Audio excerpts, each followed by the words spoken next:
Last time on A Summer Adrift.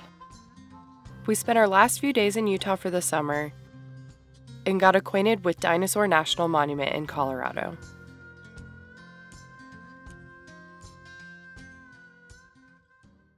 Now we're pointed north and putting Colorado in our rearview mirror.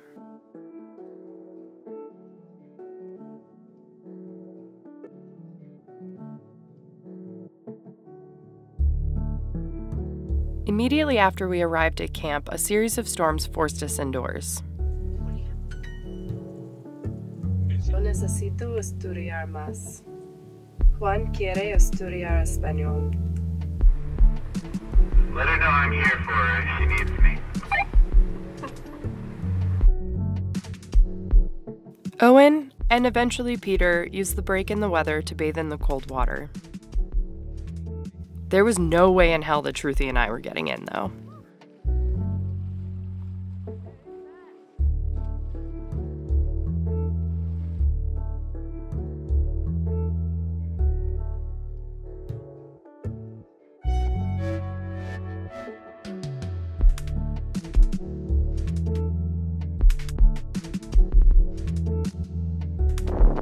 That's a winner right there.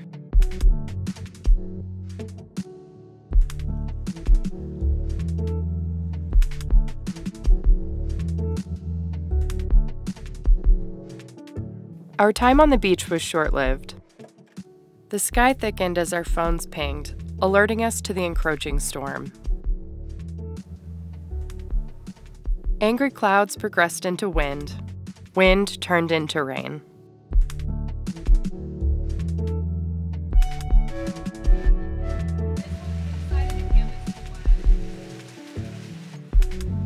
We retreated to Peter and Truthy's van to pass the time and wait out the storm.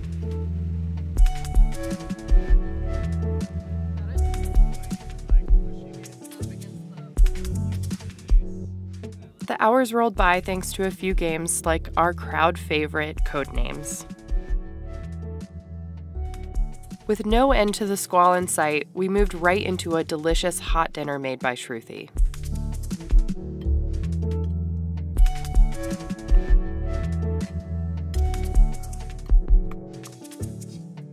Oh no! Just as we finished dinner, the forewarned storm bared down on us, bringing violent winds unlike anything that we've ever experienced in our four-wheel camper to date.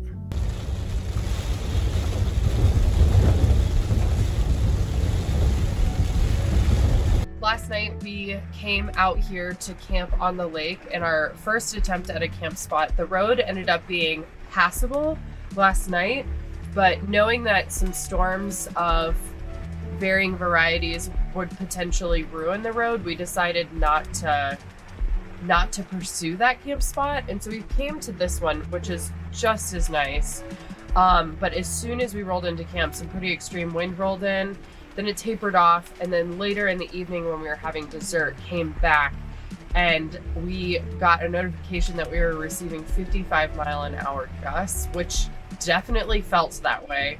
The whole roof was pulsating, and it was kind of scary. But then last night it was pretty calm, and this morning we've got a couple more cells that are going to be rolling in over the course of the day.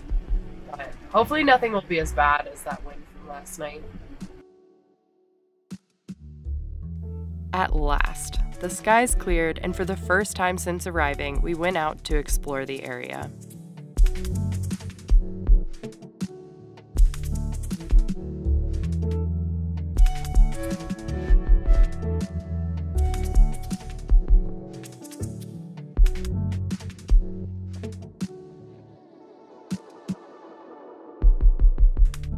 While on our walk, we found a camp spot directly on the beach. Naturally, we all agreed to relocate to this superior spot.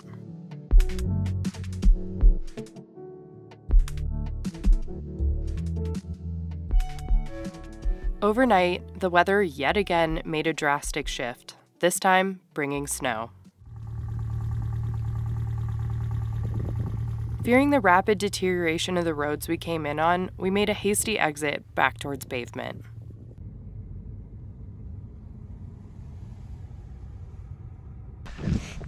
Well, Peter and Truthy got stuck in the mud.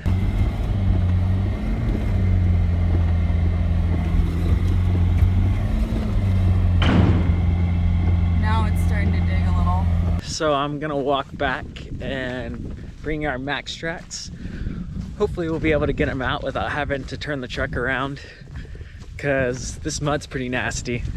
Yeah, it's impressive the difference that a few days can make on a road. On the way out here, it was easy going. And we knew it was gonna rain, but we didn't think the roads would be as bad as they have become. Hey, do you wanna go mudding? I was actually having fun with some of this.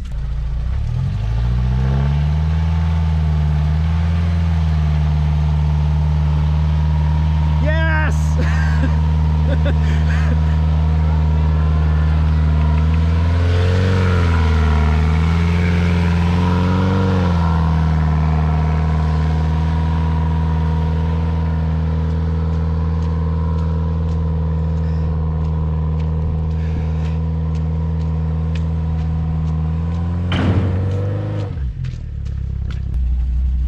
Why can't it ever be sunny when we're mudding?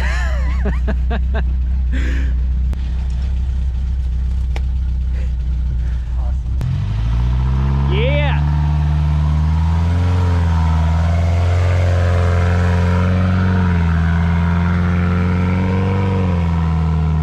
Go, go, go! Woo! Oh, God.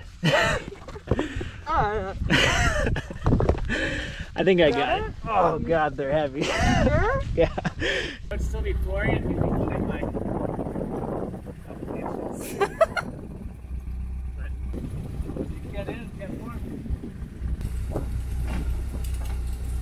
All of 3 days ago, it was 90 degrees here. And now we are driving through a snowstorm. I don't know what that's all about, but it's really weird. And I'm just impressed that we made it out from our camp last night, because that road was a lot worse off than we thought it was going to be.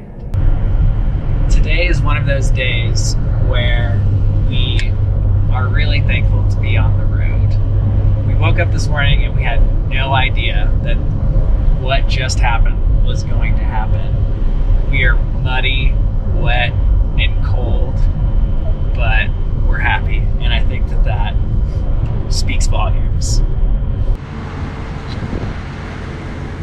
Guess we gotta go find another one. Eventually, we found a car wash that allowed for muddy trucks, and we rolled off towards camp with a sparkling exterior. From a snowy morning to this peaceful little spot right on the water, things were really starting to look up.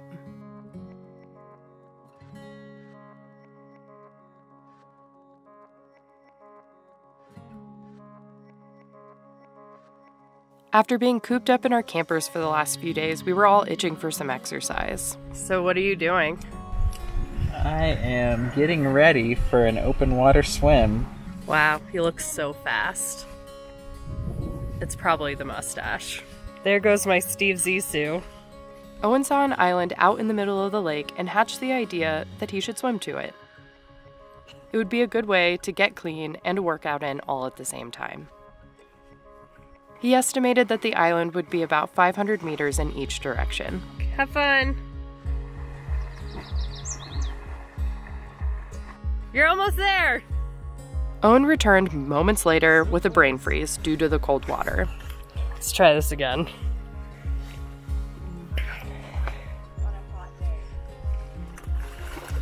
And off he went. I think it's at least 1,000 out.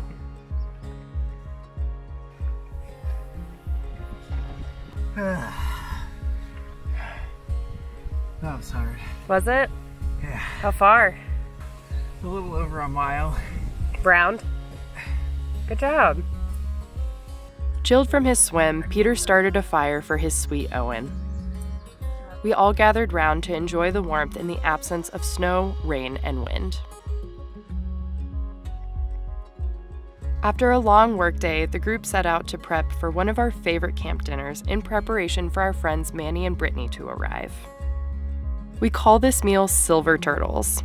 You simply chop up all your favorite veggies, have a protein of choice, and a buffet of spices. Each person assembles their own fully custom silver turtle and places it over the hot coals. Bonus points for creative foil wrapping. Wanting to spend the day on the water, we picked up some inner tubes in town. After we tied ourselves to a tree using Luna's leash, we pushed off into the freezing water. We spent the better part of the afternoon enjoying our new company and relaxing with a beer in hand. Oh, he's so shivery.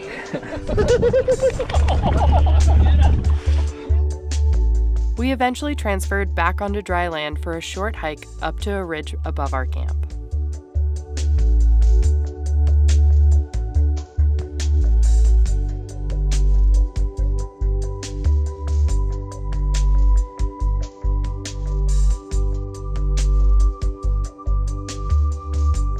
Knowing that there'd be service, I brought my laptop on the hike to send out some work emails that I wasn't able to send from camp.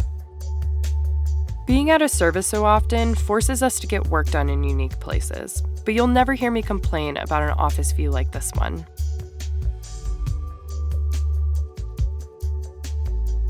We planned our entire weekend around having an asado. An asado is both an Argentine barbecue technique as well as a social gathering to bring good people together in the name of great food.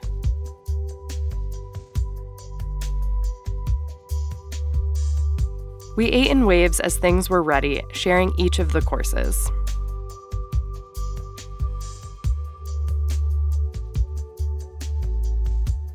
The shared responsibility of cooking and eating all this food is a bonding experience unique only to an asado. The festivities and courses went on longer than any of us had room for. Thank you so much to Manny and Brittany for treating us to such an exceptional evening, and neither one of us will ever forget our first asado.